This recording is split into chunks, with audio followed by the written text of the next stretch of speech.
Baik, bismillahirrahmanirrahim. Assalamualaikum warahmatullahi wabarakatuh. Apa kabar semuanya?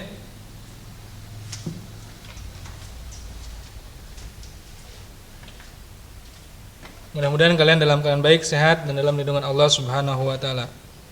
Pada pertemuan kali ini, Bapak ingin menyampaikan materi tentang teorema Pythagoras. Teorema Pythagoras ini sangat berkaitan dengan segitiga siku-siku. Ya, berlaku pada segitiga siku-siku.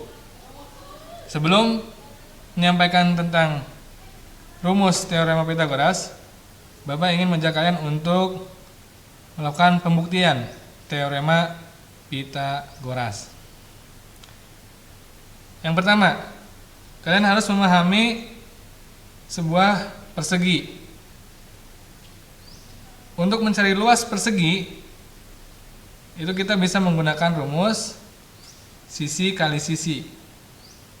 Ya, kita bisa melakukan rumus sisi kali sisi, atau dapat kita singkat S kuadrat. Ya, itu langkah pertama. Kalian harus memahami bahwasanya untuk mencari luas persegi, yaitu dengan menggunakan rumus sisi kali sisi, atau dapat kita singkat S kuadrat. Baik, kita beranjak ke alat peraga yang Bapak sudah buat ini. Ya. Segitiga siku-siku itu terdiri dari 3 buah sisi. Yang pertama sisi alas, Bapak sebut A.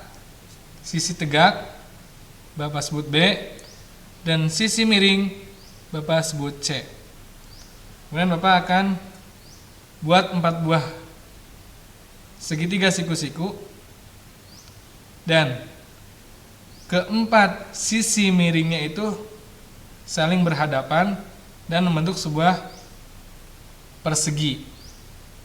Nah, di sini membuat luas daerah persegi. Ketika ada pertanyaan tentukan luas daerah persegi ini, maka kita dapat menggunakan rumus persegi, yaitu S kuadrat. Karena sisi miringnya kita tadi sebut C, maka dapat kita rumuskan menjadi C kuadrat. Pertanyaannya, dari mana atau bagaimana cara mencari C kuadrat? Ya, kita geserkan segitiga siku-siku ini ke bawah. Kemudian yang ini ke samping, ini ke atas.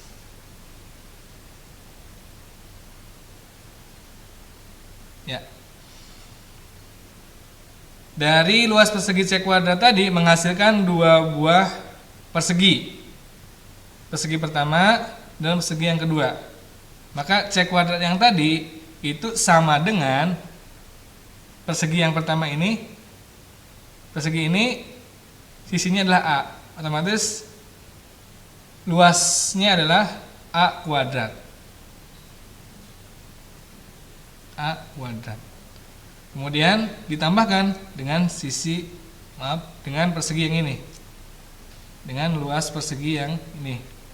Luas persegi yang ini, yang kedua, mempunyai panjang sisi B.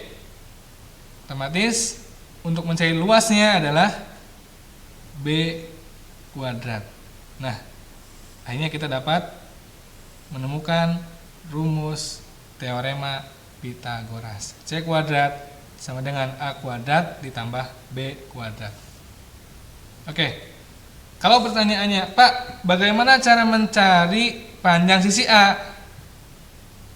Ya, caranya adalah A kuadrat sama dengan C kuadrat dikurangi B kuadrat. Terus lagi, bagaimana cara mencari panjang sisi B? Maka dapat kita tuliskan B kuadrat sama dengan C kuadrat dikurangi A kuadrat. Nah, itulah pembuktian dari teorema Pythagoras. Baik, langsung ke contoh. Bapak sudah siapkan contohnya. Di sini ada segitiga siku-siku ya, dengan panjang alas 3 dan sisi tegaknya 4. Ya, kita analisis dulu. Diketahui sisi alasnya A 3 cm, sisi tegaknya B 4 cm. Yang ditanyakan itu adalah sisi miring atau C. Nah, seperti yang tadi Bapak sampaikan, ya, jawab C kuadrat sama dengan A kuadrat ditambah B kuadrat. Kita masukkan C kuadrat sama dengan A-nya 3, berarti 3 kuadrat ditambah B-nya 4 kuadrat. C kuadrat sama dengan 3 pangkat 2, 9 ditambah 4 pangkat 2, 16. C kuadrat sama dengan 25. C sama dengan lawan dari akar adalah lawan dari pangkat atau lawan dari kuadrat adalah akar.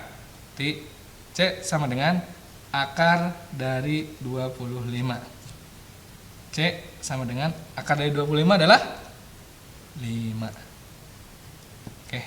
Jadi jawabannya adalah sisi miring ini adalah 5 cm. Nah, itulah contoh soal dari teorema Pitagoras. Sekali lagi, teorema Pitagoras ini berlaku pada segitiga siku-siku. Baik, itu saja materi yang dapat Bapak sampaikan. Mudah-mudahan dapat dipahami dan silakan kerjakan latihannya. Kemudian dianalisis ke tingkat kesukarannya, apakah mudah, sedang, atau susah menurut kalian. Jika soal tersebut susah, insya Allah kita akan bahas kembali di pertemuan selanjutnya ketika kalian sudah berada di Pondok Pesantren Terpadu Al-Multazam. Baik, terima kasih atas perhatiannya. Mohon maaf jika ada salah-salah kata. Billahi taufiq wal hidayah. Wassalamualaikum warahmatullahi wabarakatuh.